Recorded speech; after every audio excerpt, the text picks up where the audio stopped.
you can't make these three things line up for an investor, then there's no chance they're going to invest in your film.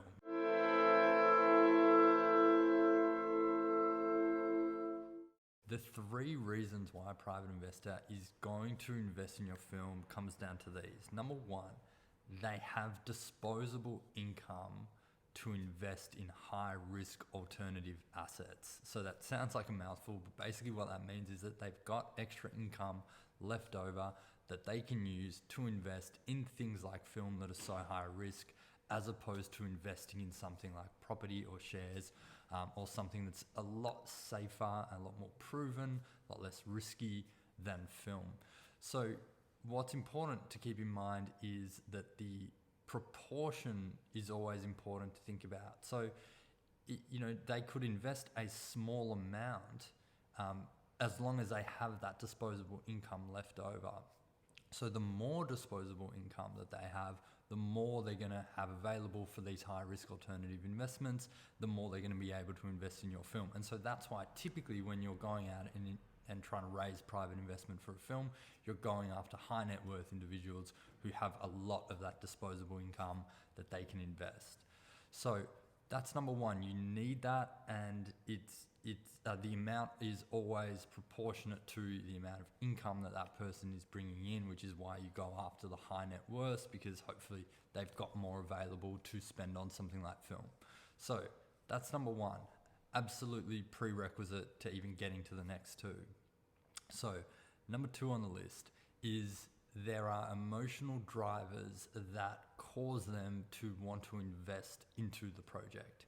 So this one's really important, and I actually learnt this one just by doing, right? By just getting out there and raising private investment a few times and then realizing, okay, there's something behind these decisions that are beyond just, they think it's a fun decision or a commercial decision, because obviously it's, as I just mentioned, it's not really a commercial decision for them, right? There are plenty of other places to put their money.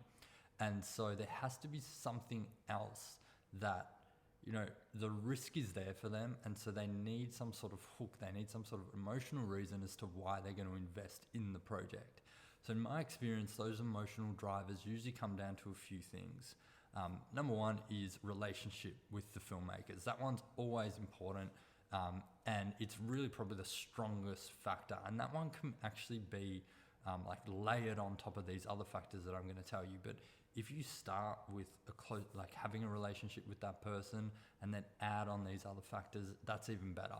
So some of the other ones are when you're looking at a film, what's the subject matter of the film, or what are the themes that you're exploring? And are there any obvious hooks within those two things? So if you're making and this is an obvious one, right? But if you're making a documentary about a social issue, you're going to want to look for people who want to support that social issue, because there's a reason for them to invest beyond just the commercial side of it.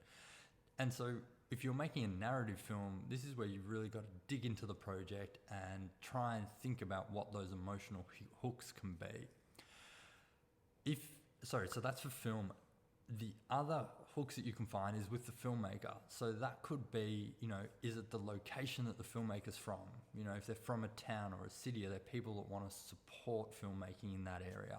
Are they from a particular ethnicity, and are there people in that community that want to support? Or do they belong to some other community where there could be people that want to support their creative endeavors? So you want to kind of think of those two things, the film and the filmmakers, and think about what are the hooks, what are the emotional drivers that you can find that would help persuade an investor to invest in the project. And what I found is that these emotional drivers, they need to be present. They need to be present in the decision making.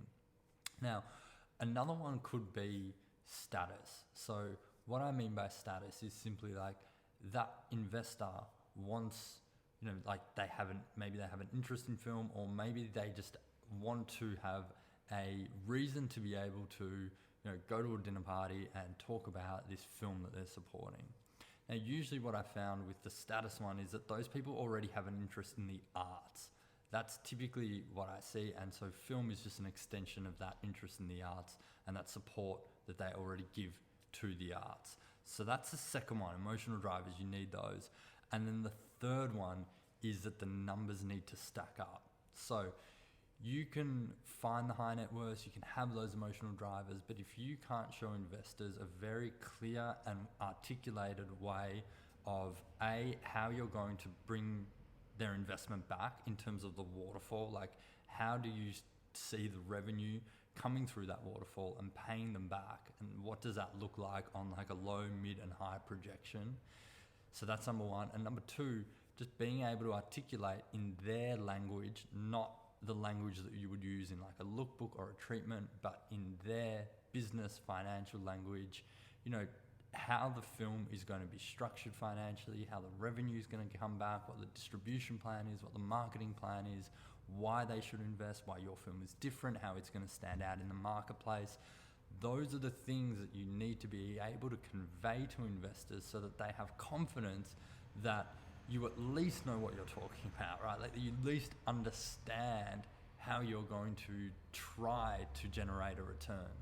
You know, whether you ultimately do, you can't ever be certain of that. You can't ever guarantee that. And investors understand that film is super high risk, and you should be explaining that to them as well in the pitching process. But if you can demonstrate that you have a plan, that you have a way for them to generate a return, that's going to increase your chances of being able to convert them into investors in the project. So those are really the three things. Number one is making sure that they have disposable income. Number two is there are emotional drivers that are present in the decision-making process. And then number three, that the numbers stack up and you're able to convey that information to them in a clear, well-articulated way. So that's it. You need all three of those in order to convert an investor. So if you don't have them, make sure you go out and line those things up before you start pitching again. And that is it for this video. If you liked it, hit the like button, subscribe to the channel, tell your friends, and I'll see you on the next one.